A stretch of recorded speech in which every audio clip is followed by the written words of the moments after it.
নিয়ে গেছি মিনিটের মাধ্যমে।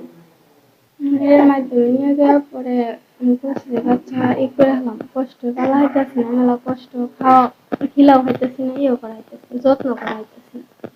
ওরা লগে যোগাযোগ করে পরে বহপুর গেছি। বহপুর যাওয়ার পরে ও রাস্তায় দাঁড়িয়ে ছিল, পরে এক ব্যক্তি নিয়ে পরে যে বাবুরে দিছে। তারপর টেয়া দিছিল 40 টাকা। তারপরে ও বাচ্চারা নিয়ে বাইরে গেল, যার পরে মারা টেয়া দিয়ে দিছে, পরে মায়ের করছে।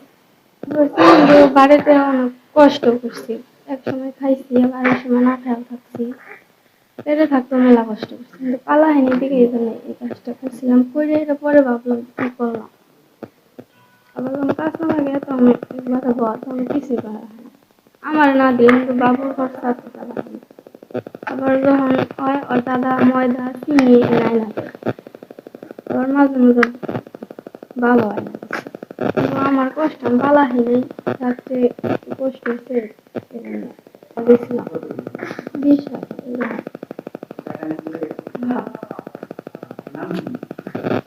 সুজি বাসা বাইরে বহপুরি দেখাইছিল, বলছে ঢাকা থাকি কোনো আবার এরকম দিয়েছে, কিন্তু রং নাম্বারটা দিয়েছিল। ওই যে রং নাম্বারের কথা বলছিলাম তো, আমি আসতে বলছিলাম না।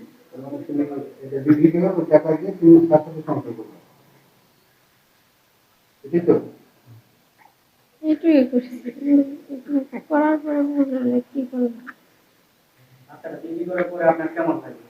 খারাপ লাগছে, কিন্তু দিয়ে মেলা কান্দাছি করছি।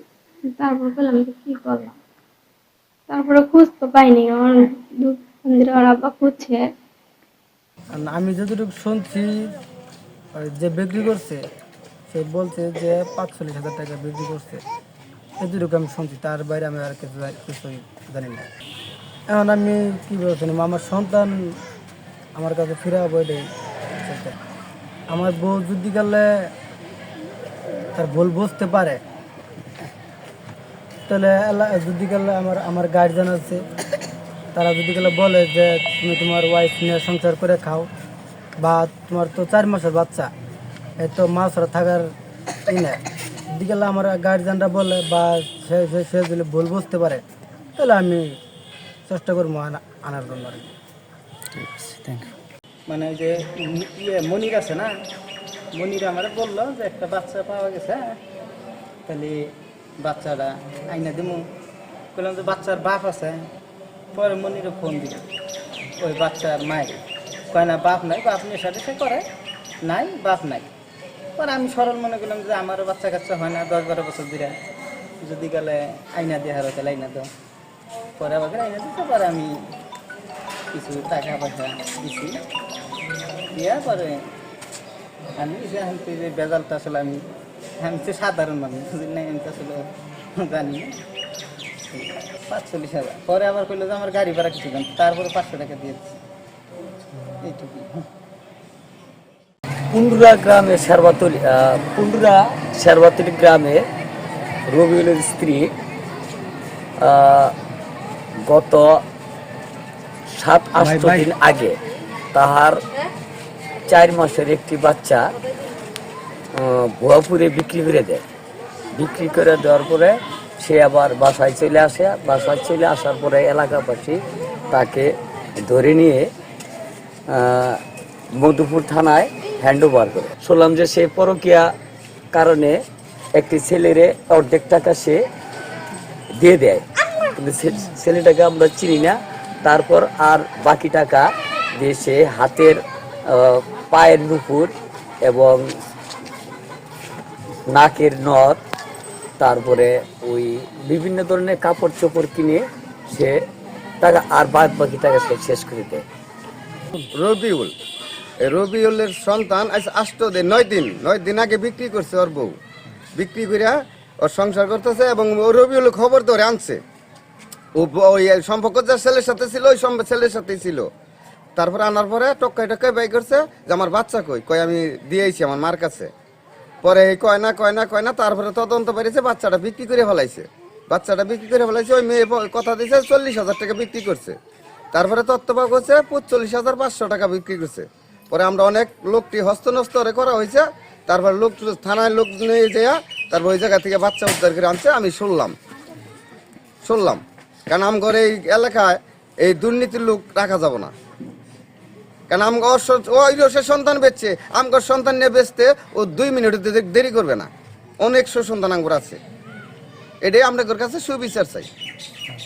এলাকার ছেলের বাড়ি এলাকায় তার ছেলের বউ যে একটা বাচ্চা 4 মাসে এক বাচ্চা বিক্রি করছে, সংবাদ পাওয়ার সাথে সাথে আমরা তাকে এই আমাদের পুলিশে নিয়ে আসি, থানায় নিয়ে আসার পরে জানতে পারি যে পারিবারিক অভাবের কারণে এবং বিশেষ করে বাচ্চার মাটা এখনো অল্প বয়স আর কি, নিজের শখ আহ্লাদ পূরণ করার জন্য তার এই গর্ভে বাচ্চাটা বিক্রি করার একটা প্ল্যান করে এবং আরো আগে থেকেই সে প্ল্যান করছিল এরকম, যেটা আমরা পরে জানতে পারছি বাচ্চাটা উদ্ধারের পরে।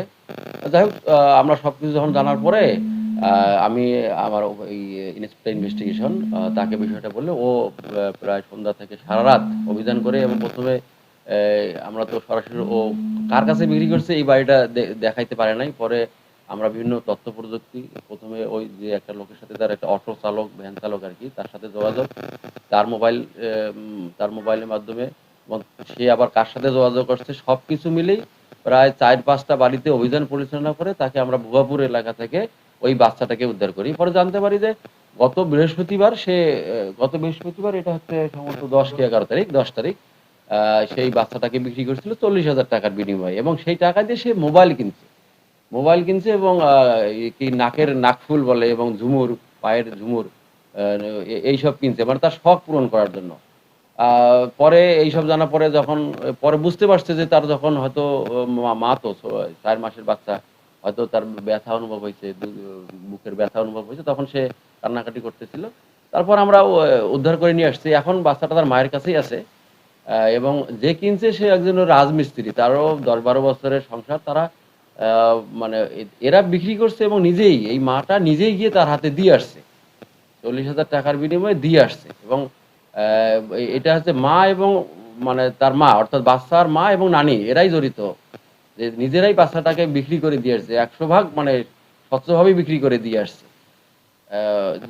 পরে আমরা যেহেতু একটা বাচ্চা তার মায়ের কাছে থাকবে না, এটা তো একটা মানে ইমোশনালি আমাদের ইফেক্ট করছে, এই জন্য আমরা বাচ্চাটাকে উদ্ধার করছি তাকে মাকে দেওয়ার জন্য। এখন পরবর্তী দেখি বাচ্চার বাবা বা আত্মীয় স্বজন যদি কোনো আইনগত আশ্রয় নিতে চায় আমরা সেদিকে আগাবো। আপাতত বাচ্চাটা মায়ের কাছে আছে এবং যার কাছে আছে সবাইকে আমরা জিজ্ঞাসাবাদের জন্য নিয়ে আসছি। আমরা দেখি পরবর্তী তাদের আত্মীয় স্বজন আসলে তাদের সাথে আলোচনা করে আমরা একটা সমাধানে যাবো আর কি।